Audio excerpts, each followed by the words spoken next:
Assalamualaikum warahmatullahi wabarakatuh. Apa kabar kanti-kanti yang ada di rumah? Tentunya kali Iko ketemu lagi di Bekabar Jambi Minggu 23 April 2023. Nah, hari Iko kita masih dalam suasana Rahayu Idul Fitri 1444 Hijriah, dan tentunya kita juga mengucapkan selamat Lebaran, minal aidin wal faizin, terutama juga untuk Sopi yo. Bang Amzol juga mohon maaf lahir batin. Ya. Dan tentunya hari Iko juga Bang, karena di depan kita sudah ada AET dan juga kue lebaran. Rasanya ada Abdol kalau kita tidak cicip. Kita minum dulu dah. Kita minum dulu. Iya, bismillahirrahmanirrahim. Biasanya kalau lebaran-lebaran tuh memang kue-kue kering macam koko banyak di rumah-rumah orang. Apalagi yang paling favorit itu adalah nastar. Iya, nastar. Apalagi orang-orang seberang tuh biasa kalau nak dekat dengan Rahayu kok dia muat kengkak, matsuba. Iya, betul lengkap lah di seberang tuh. Apalagi di bulan Syawal kok memang juga menjadi kesempatan supaya bisa silaturahmi ke rumah keluarga. Iya. Sudah silaturahmi? Sudah.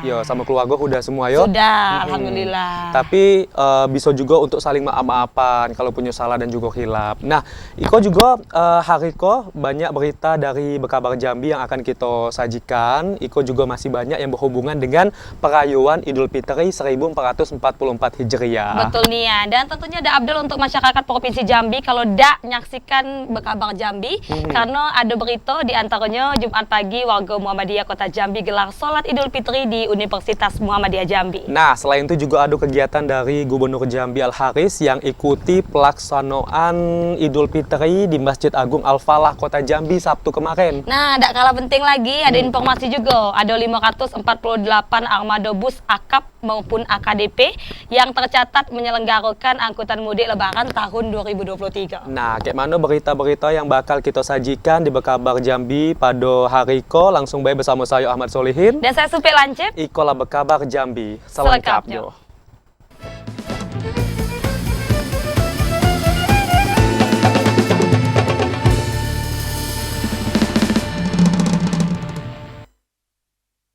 Ada berita pertama kita, ya ada warga Muhammadiyah Kota Jambi, iko lebarannya hari Jumat.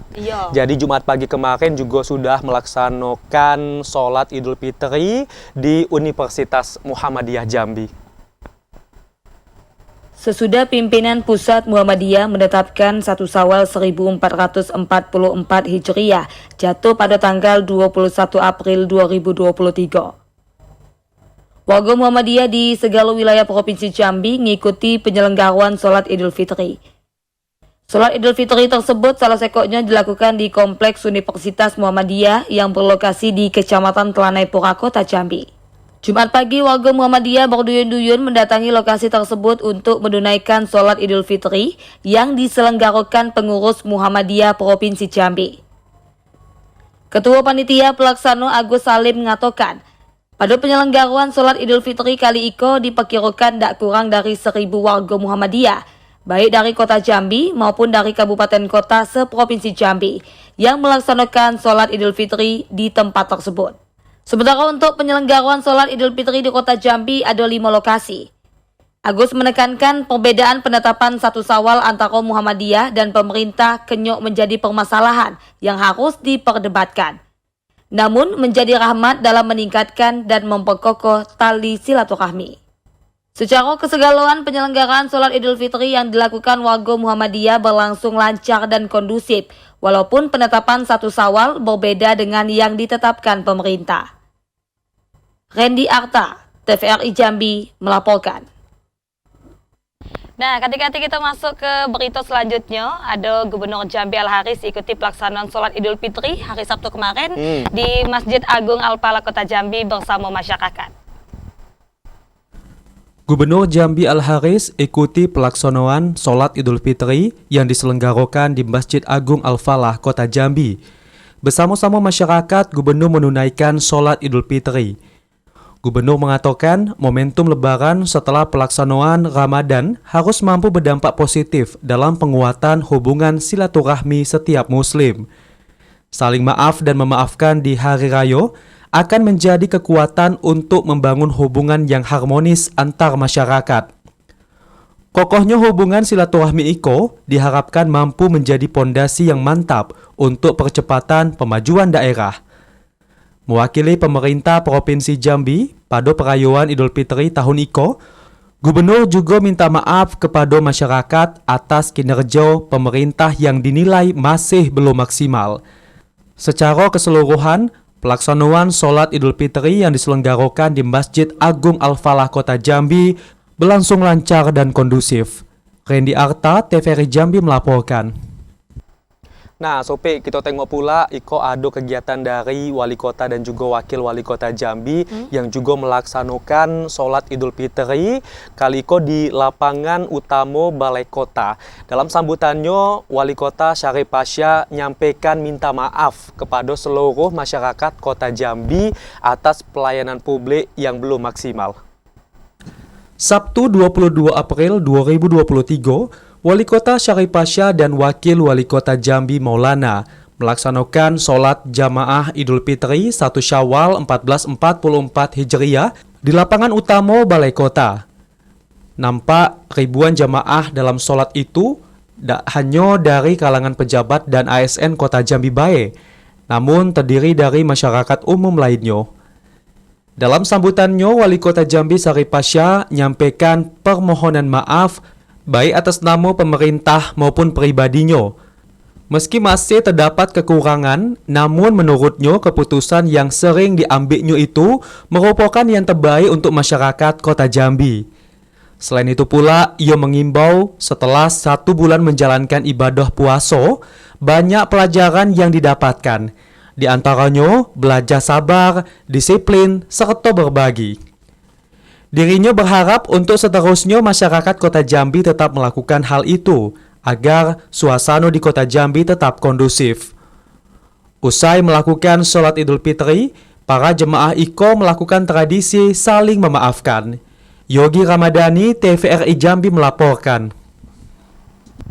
Nah, Bang Amzol, kita masuk ke berita selanjutnya. Yo. Ternyata di Rajo Iko, hanya kita yang berbahagia, tapi juga ada warga binaan Lapas kelas 2B juga berbahagia. Beritanya, di Hari Raya Idul Fitri tahun 2023, ratusan warga binaan Lapas Narkotika kelas 2B Muaro Sabah diusulkan terima remisi.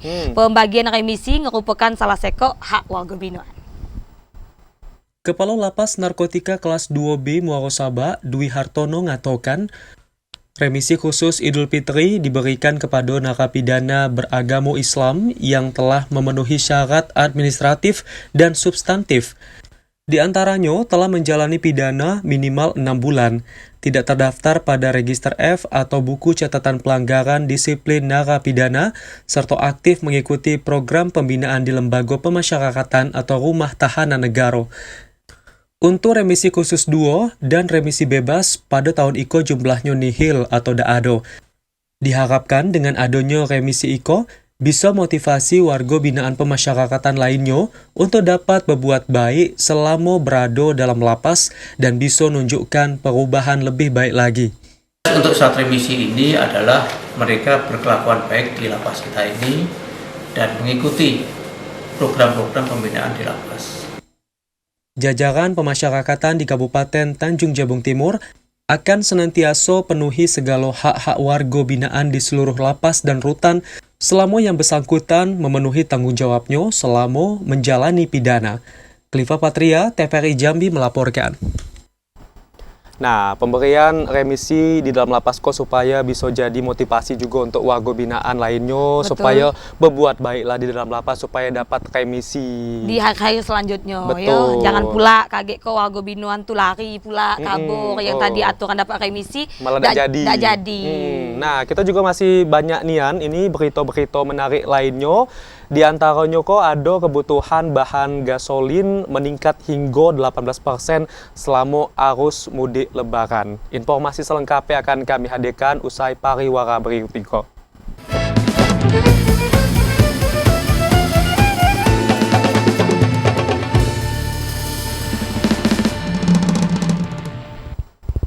Terima kasih Kanti-Kanti masih bersama kami di Bekabar Jambi. Nah, kali ini Bang Amzol Yo. ada berita yang tidak kalah serunya yang harus ditonton oleh masyarakat Provinsi Jambi. Apa tuh? Masih tentang mudik dan juga Hari Raya Idul Fitri. Mudik Lebaran merupakan momen yang hanya dirasakan setahun sekali. Betul Nia, jadi mudik lebaran kok bisa dijadikan sebagai ajang bertemu dan juga berkumpul bersama keluarga besar di kampung halaman. Mudik selalu menjadi salah satu tradisi Hari Raya Idul Fitri. Bagi para perantauan, mudik lebaran dijadikan momentum untuk bersilaturahmi dengan keluarga di kampung halaman. Macam yang dilakukan oleh salah satu warga kota Jambi, Jani yang mudik ke kisaran Provinsi Sumatera Utara. Jani mengatakan rela menempuh perjalanan selama 21 jam demi untuk berkumpul bersama keluarga. Sebab lah 2 tahun tidak balik ke kampung halaman. Sementara salah satu warga kota Jambi, Yusuf, mengatakan pada Hari Raya Idul Fitri iko terasa sepi karena tidak melakukan mudik ke kampung halaman. Joko, TVRI Jambi melaporkan. Nah, Kanti-Kanti kali ini masih ada berita selanjutnya. Di antaranya ada untuk tahun 2023 iko total ada 548 armada bus akap maupun AKDP yang tercatat menyelenggarakan angkutan mudik lebaran di tahun 2023. Dinas Perhubungan Provinsi Jambi mencatat secara total ada 548 armada bus antar kota, antar provinsi maupun bus antar kota dalam provinsi yang menyelenggarakan angkutan mudik lebaran tahun 2023. Angkutan mudik lebaran tersebut terbagi dalam 34 perusahaan otobus AKAP dengan jumlah bus 384 unit. Sementara untuk AKDP berjumlah 11 perusahaan otobus dengan jumlah bus sebanyak 165 unit. Kepala Dinas Perhubungan Provinsi Jambi, Ismet Wijaya, mengatakan, segala angkutan lebaran yang terdaftar IKO wajib untuk menyelenggarakan layanan angkutan yang aman bagi masyarakat. Sebelum diizinkan melakukan perjalanan, segala bus termasuk sopir dan karnet wajib mengikuti pemeriksaan yang dilakukan jajaran terkait di Terminal Alam Barajo, Kota Jambi. Hasil dari pemeriksaan IKO, baik pemeriksaan kesehatan maupun pemeriksaan kelayakan bus, menjadi syarat utama penyelenggaraan layanan angkutan yang dilakukan setiap armada perusahaan otobus.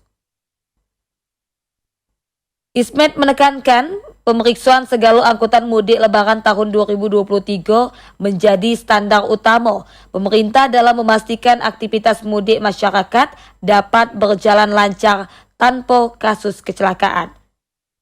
Randy Arta, TVRI Jambi melaporkan. Nah, kalau mudik tuh jangan pula lupa untuk ngisi BBM. Nah, takutnya kaget baru di pertengahan jalan bedorong. Nah, tapi kebutuhan BBM itu memang meningkat hingga 18% pada arus mudik lebaran hari raya. Peningkatan itu pun meliputi gasolin hingga kebutuhan gas LPG. Pertamina Patra Niaga Regional Sumbangsel tambah persediaan bahan bakar minyak di puncak arus mudik dan arus balik Hari Raya Idul Fitri 1444 Hijriah. Penambahan bahan bakar minyak IKO guna memastikan kebutuhan masyarakat saat aktivitas arus mudik lebaran tahun 2023 terpenuhi. Di mana saat arus mudik dan balik Hari Raya Idul Fitri, kebutuhan bahan bakar minyak meningkat dibandingkan pada bulan sebelumnya. Pada peningkatan IKO untuk wilayah Jambi, konsumsi gasolin atau bensin meningkat hingga 18% atau sekitar 2.555 kiloliter. Dan kebutuhan LPG turut diperkirakan naik hingga 5,6% atau sekitar 261 metrik ton. Kami memprediksikan kenaikan sektor BBM jenis gasolin sebesar 18% atau sekitar 2.555 kiloliter. Untuk BBM gasolin dalam masa Lebaran dan Idul Fitri ini masih kemungkinan sama aja, tidak ada mengalami kenaikan atau sehari bisa mencapai 1.800 kiloliter. Nah, untuk konsumsi LPG sendiri diprediksi akan mengalami kenaikan sebesar 5,6% atau sekitar 261 metrik ton. Sementara itu saat arus mudik dan balik tahun IKO untuk wilayah Jambi segala infrastruktur dan sarpas telah disiagakan Pertamina Jambi.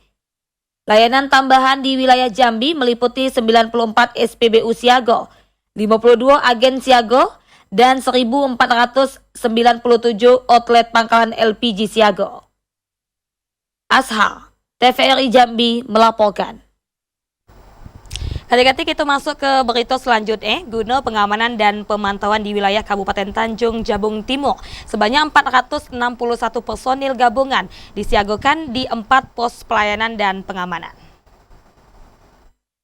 Sebanyak 461 personil dikerahkan dalam operasi ketupat di wilayah Kabupaten Tanjung Jabung Timur, mulai dari Selasa 18 April hingga Senin 1 Mei 2023.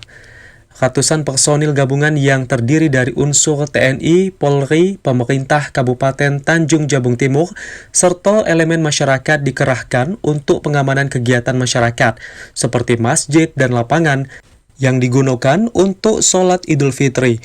Selain itu juga tempat wisata juga menjadi target pengamanan. Kapolres Tanjung Jabung Timur AKBP Heri Supriyawan mengatakan ada 4 pos pelayanan dan pengamanan yang didirikan dan menjadi prioritas selama arus mudik dan balik Lebaran 2023, yakni di Kecamatan Geragai, perbatasan dengan Kabupaten Muaro Jambi, Nipah Panjang, Muaro Sabak Barat, dan Mendaharo Ulu. Operasi ketupat Polres Tanjung Jabung Timur beserta instansi terkait melibatkan kurang lebih 461 personil. Nanti kita ada 4 pos, yaitu 3 pos pengamanan dan 1 pos pelayanan. Kapolres juga mengingatkan masyarakat untuk selalu patuhi aturan yang telah ditetapkan pemerintah guna keamanan bersama. Klipa Patria, TVRI Jambi melaporkan. Nah, adanya pos pelayanan dan juga pengamanan IKO bisa untuk menciptakan rasa aman kepada masyarakat. Kalau Lita capek bisa istirahat dulu kan. Betul. Di pos pelayanan tersebut. Apalagi tidak hanya di Tanjab Timbae, tapi juga di seluruh provinsi Jambi IKO ada pos pelayanan dan juga pengamanan untuk Idul Fitri IKO. Betul nih ya. Nah, kanti-kanti jangan nak lekas mentang tikar dulu. Tetaplah bersama Berkabar Jambi karena kami masih nak balik dengan sejumlah informasi penting lainnya. Di antaranya mantan Kepala Sekolah SMA Negeri 8 Kota Jambi ditetapkan sebagai tersangka dugaan kasus korupsi penerimaan murid baru.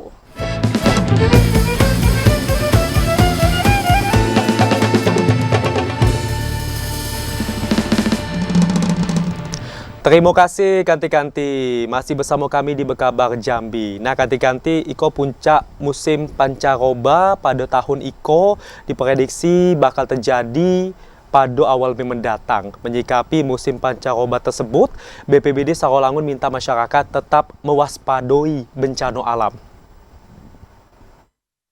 Sepanjang Maret hingga pertengahan April 2023, intensitas hujan sedang dan lebat masih terjadi di segala wilayah Kabupaten Sarolangun hingga saat IKO.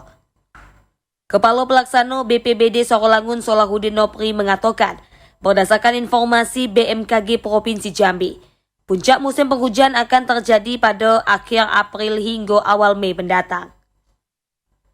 Hujan diprediksi berpotensi terjadi pada sore hingga malam hari. Untuk menghindari resiko kebencanaan, pihak BPBD Sarolangun minta warga yang tinggal dan berada di daerah rawan bencana agar terus meningkatkan kewaspadaan. BMKG jadi sampai akhir April ya. Di Mei mulai masuk musim kemarau. Di April ini curah hujannya masih rendah. Solahuddin Nopri menambahkan, tingginya intensitas hujan ngebuat sejumlah daerah ada yang lah dilanda banjir.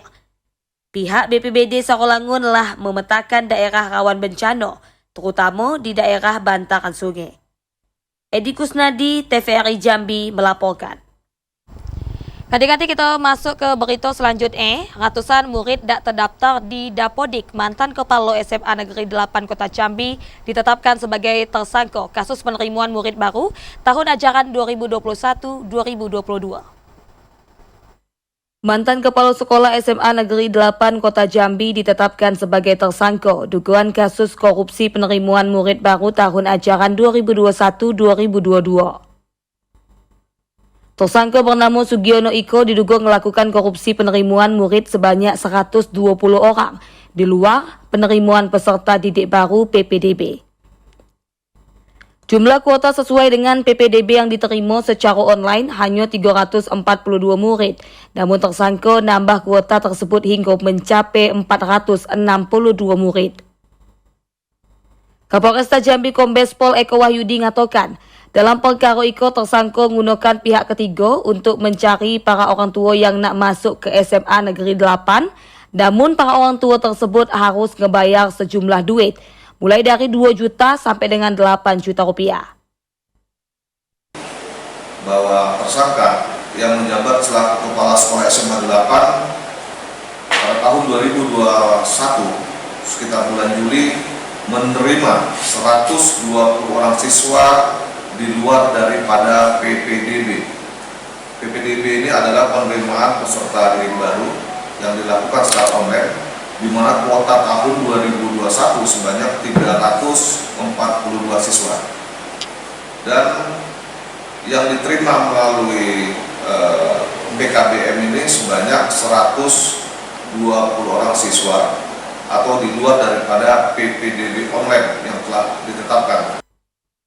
Selain tersangka, polisi turut mengamankan sejumlah barang bukti berupa duit hasil transaksi, baju sekolah, dan barang bukti lainnya. Saat itu tersangka telah diamankan di Polresta Jambi guna mempertanggungjawabkan perbuatannya. Ashar, TVRI Jambi melaporkan. Ganti-ganti lokasi perjudian di Desa Senempe, Kecamatan Siulak Mukai, Kabupaten Kerinci digerebek jajaran Polsek Gunung Kerinci. 8 orang pemain judi yang merupakan emak-emak Iko dan juga orang mahasiswa berhasil diamankan. Macam kola penggerebekan salah seekor rumah yang dijadikan lokasi perjudian di Desa Senipe, Kecamatan Siulak Mukai, Kabupaten Kerinci. Para pelaku judi kocar-kacir dan berusaha kabur saat nak ditangkap. Penggerebekan itu berkat informasi dari warga yang resah karena rumah tersebut kerap dijadikan tempat perjudian di saat bulan Ramadan. Dari penggerebekan tersebut, Polsek Gunung Kerinci berhasil mengamankan 8 orang emak-emak dan seorang mahasiswa yang merupakan pelaku judi. Masyarakat menyampaikan bahwa di Desa Senimpik sedang terjadi tindak pidana perjudian. Nah, pada waktu itu saya memerintahkan seluruh anggota untuk berkumpul dan kami langsung ke TKP. Dan di sana kami temukan 8 orang wanita yang sedang melakukan tindak pidana perjudian jenis QQ. Polisi juga mengamankan barang bukti, 1 set kartu domino dan duit tunai 1 juta rupiah. Saat itu, 8 pelaku telah diamankan di Polsek Gunung Kerinci dan atas perbuatannya para pelaku terancam 4 tahun penjara. Ilwan, TVRI Jambi melaporkan. Ganti-ganti tidak terasa kita sudah berada di penghujung dari Berkabar Jambi kali Iko. Dan akhirnya saya Ahmad Solehin. Saya Supel Lancip beserta kru yang bertugas pamit undur diri. Minal aidin wal faizin, mohon maaf lahir dan batin. Wassalamualaikum warahmatullahi wabarakatuh. Sampai jumpa.